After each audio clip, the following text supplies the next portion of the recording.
all you lovely computer people, and welcome back to another episode of Lost in the Farmer's Market, where today we're looking at the end results of the growing season. Unfortunately, due to summer's heat, I couldn't get out and film this because it was, well, let's just say, fall down hot.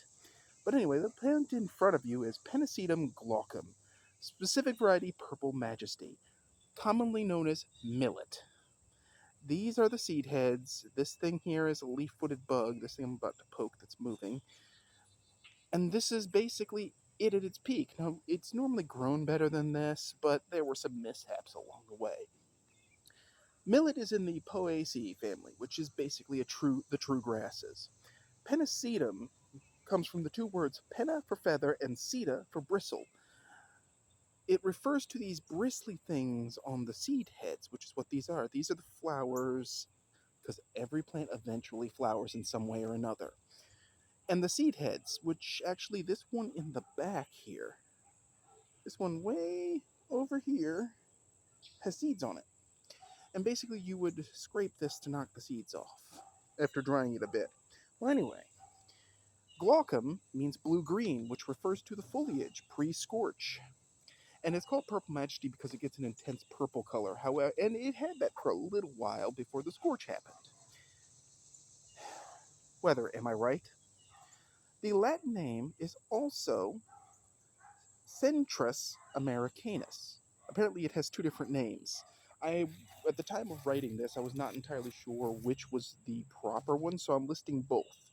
Though I think Cenchrus americanus is the correct one now. It just didn't used to be for whatever reason. Anyway, this plant is native to the northern central Sahel of West Africa, and I'm assuming I'm mispronouncing that. It can be grown in USA zones 2A through 11B and is considered an annual. It's grown that way, generally. Its soil pH preference is 6.0 to 8.0, and general garden soil suffices, as does potting soil, because this is typically grown as an ornamental.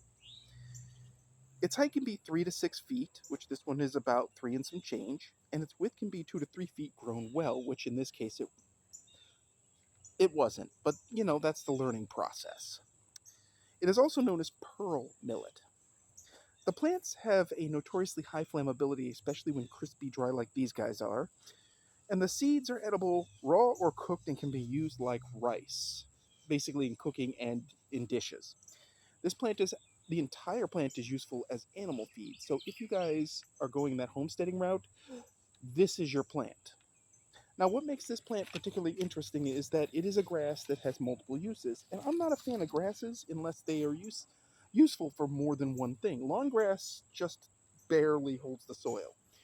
This, on the other hand, you get foliage, colorful foliage, animal feed, a source of material for flower making.